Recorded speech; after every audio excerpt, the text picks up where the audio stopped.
আমি যাবো কি, আমার আগে অফিস গরম, ছবি দেখেই ওদের মাথা নষ্ট হয়ে গেছে কি ভাই, এরকম ছবি তো আমরা চিন্তা করতে পারিনি।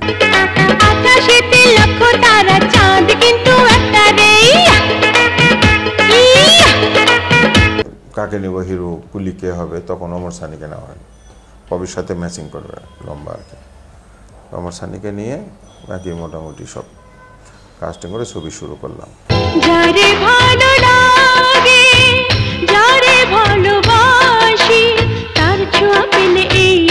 এর আগে এটা পরে শুনছি যে এর আগে এই ছবি করার কথা ছিল হলো শ্রদ্ধেয় শিবলি সাদিক, তারপরে সৈয়দ ইসলাম খোকন, সোহান, সনোরমা সোহান। তো পরে জানতে পারলাম যে ওই তিনজনই মেয়েটাকে রিজেক্ট করে দিছে, পছন্দ করেনি। কারো চোখ ভালো লাগেনি, কারো দাঁত ভালো লাগেনি, কেউ লম্বা, এরকম। ও অনেক ইতিহাস, এটা বলতে গেলে তো 2-10 দিন নিয়েও শেষ হবে না, এমন অবস্থা ওইটা। ও আমি শুটিং করছিলাম হলো 3 নম্বর ফ্লোরে মনে হয়, হ্যাঁ।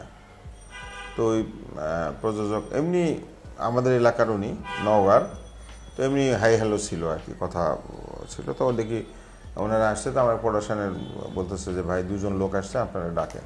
তো ভিতরে নিয়ে, তো ওনাদেরকে ভিতরে নিয়ে বসেছে, চা নাস্তা দেওয়া হয়েছে। তো বললো যে আপনার সাথে কথা আছে। তো বললাম যে একটু শর্টের ব্রেকে, আমি বললাম ঠিক আছে চলো মেকআপ রুমে গিয়ে বসি। তো মেকআপ রুমে বসা হলো। তো ওই বললো যে আমরা একটা সিনেমা বানাবো।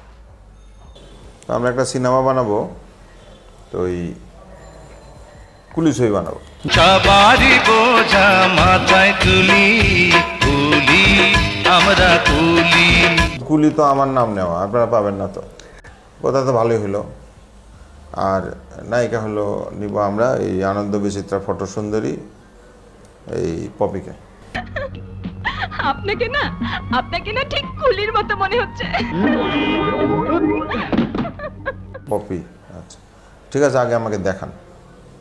তো শুটিং ছিল মনে হয় 4 দিন না 5 দিন ফ্লোরে শেষ। তারপরে অফিসে গেলাম, অফিস থেকে কথাবার্তা বললে, তো বলে চলেন যাই আমরা। তো গেলাম, ওই তখন থাকতে হলো এই ওয়ারলেসের এদিকে, নয়াটোলা এদিকে। এই ওয়ারলেস ভিতরে গিয়ে মধুবাগের আগে নয়াটোলা, এখানে। তো বাসায় গেলাম, তো দেখলাম যে বিভিন্ন কস্টিউম পরে পরে দেখলাম যে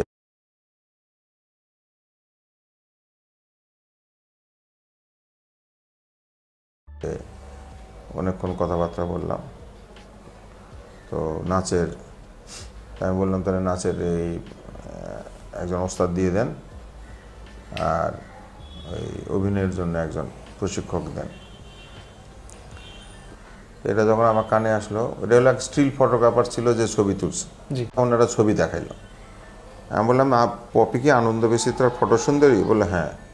তাহলে আপনাদের আনন্দ বিচিত্রার দেন তো দেখি। দিল, আমি এই ফটো আর এই ফটো দেখেন কোনটা ভালো, এইটা।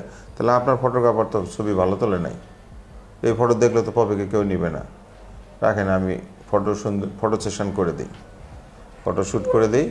তো পরে আমরা বাড়ির স্টুডিওতে ফ্লোর ছিল, ফ্লোরে একটা সেটের ওয়াল বানিয়ে সেট ডিরেক্টর দিয়ে লাইট টাইট অ্যারেঞ্জমেন্ট করে আমরা তখন ফটোশ্যুট করি পপির।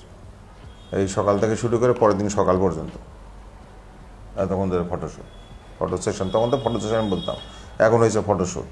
এই করা হইলো, করে ছবি সাথে সাথে পরের দিন ডেভেলপ করে আমি যাবো কি, আমার আগে অফিস গরম, ছবি দেখেই ওদের মাথা নষ্ট হয়ে গেছে কি ভাই, এরকম ছবি তো আমরা চিন্তা করতে পারিনি। মানে অনেক ড্রেস, মেকআপ ম্যান রেখে, ফিল্মের গেট আপ, অনেক গেট আপ, চুলের ডিজাইন, ড্রেসের সাথে ম্যাচিং করে সব কিছু করে এগুলো করা হয়েছে।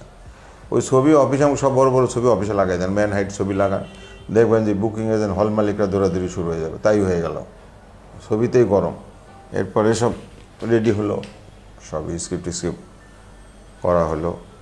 তারপরে হুমায়ুন ফরিদি, ডলি জহুর, তারপরে কাকে নিব হিরো, কুলি কে হবে, তখন ওমর সানিকে নেওয়া হয়, কবির সাথে ম্যাচিং করবে, লম্বা আর কি। ওমর সানিকে নিয়ে বাকি মোটামুটি সব কাস্টিং করে ছবি শুরু করলাম। তাইছে 2 মাইয়ার জামাইয়ের লগে একটু ফুর্তি করব। তুমি না করো না তো, বাবা যখন এত করে বলছেন। তো এটা আমরা রেডি করে আমরা শুটিংয়ে গেলাম, ইয়েতে উত্তরে এক বাসায়। তো ওমর সানির মৌসুমীর প্রথম শুটিং তো করলাম। তো করে যেটা ফিল হইলো সেটা হচ্ছে যে সংলাপ বলতে গিয়ে তার অনেক সমস্যা মনে হচ্ছে। ঠিক মতো বলতে পারতেছে না, এক্সপ্রেশন দিতে পারছে না, অভিনয় করতে পারতেছে না। তখন এটা ফিল হয়ে চিন্তা করলাম যে না, এর আরও একটু প্রশিক্ষণ দিয়ে আর একটু ভালো করে তৈরি করে তারপর প্রডিউসারদের বললাম, শুটিং আমরা ওই দিন করে অফ করে দিছি, দিয়ে পরে স্ক্রিপ্ট নিয়ে তারপরে যে মধুদা ছিল, মধুদার পুরো নাম হাইবুর রহমান মধু মনে হয়, শিল্প দিয়ে তারপর তাকে আবার আমরা প্রশিক্ষণ দিয়ে তারপরে শুটিং, এবং আসলে ওই চরিত্রে যায়ও পরবর্তীতে সেই ছবি করা হয়েছে প্রায় 3 মাস, 3.5 মাস শুটিং করা হয়েছে, অনেক সময় লাগছে ওর কারণে। পরিদেবারও অনেক শিডিউল দিছে বেচারা, তারপরে তো ইতিহাস।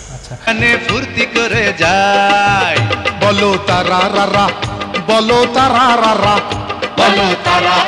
কোন গানটাকে আগে কোরিওগ্রাফি করে নিয়েছিলাম আমরা, এটা যেটা করে যে গানটা আগে কি গান কিভাবে শর্ট হবে টোটাল আগে কোরিওগ্রাফি করে নিয়ে তারপরে ওই তাকে প্রশিক্ষণ দেওয়া হয়েছে, এইভাবে শর্ট হবে, এইভাবে হবে, এইভাবে এভাবে হবে।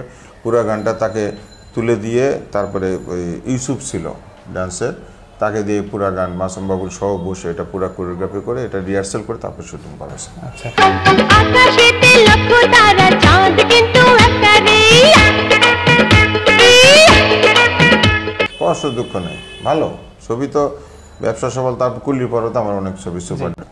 তো সেক্ষেত্রে এটা তো একজন পরিচালকের একটা ইয়ার ব্যাপার, সাকসেস হলে তো তার উপলব্ধির ব্যাপার। তো আমার জীবনে কুলি একটা বাংলাদেশের একটা মাইলস্টোন ছবি। কি মনে হচ্ছে জানো? কুলির বউ মনে হচ্ছে। কি আমি কুলির বউ? না না না না না, এখানে এই ছবির শুধু আমি একাই ক্রেডিট নিলে হবে না, এখানে পপির, এখানে ফরিদি ভাই, এখানে ওমর সানি, সবারই ক্রেডিট। সবাই ভালো অভিনয় করেছে, সবাই ভালো কাজ করেছে, জন্যই ছবি এটা ভালো হয়েছে। তাছাড়া তো হয় না, এককভাবে কারো ক্রেডিট হয় না। আচ্ছা ভাইজান, আমার বাবার সামনে আমার লগে প্রেমিক প্রেমিকার অভিনয় করবা, কে পারবা তো? আরে পারবো না মানে পুরো টপ গিয়ার দিয়ে পারবো। বাংলাদেশের ধারাটা কি যে বোম্বেতেই ধারা আছে, আমাদের দেশে নাই। বোম্বে দেখছি আমরা ফিল্মফেয়ার অ্যাওয়ার্ড, বাণিজ্যিকভাবে যে ছবি সফল হয় সে ছবির শিল্পী, কলাকুশলী, ডিরেক্টর, স্ক্রিপ্ট রাইটার, গান শিল্পী সেটাকে পুরস্কৃত করা হয়। আমাদের দেশে এটা সিস্টেম নেই, এটা সরকারিভাবেও নাই। আবার যেটা এই বাচসাস চলচ্চিত্র যেটা পুরস্কার ছিল সাংবাদিকদের, তো তাদের ভিতরেও সেই জিনিসটা কখনোই ছিল না। পরবর্তীতে প্রযোজক সমিতিও যে পুরস্কার চালু করেছিল ওই সব একই সিস্টেম, যেগুলো অবট্রাক্ট ছবি বা অন্য বাণিজ্যিক ছবিকে কখনোই তারা ওই পুরস্কারের নজরে বাংলাদেশে আনে না। আমার জীবনে কুলি একটা বাংলাদেশের একটা মাইলস্টোন ছবি। তো আকাশেতে লক্ষ তারা, চাঁদ কিন্তু একটারে।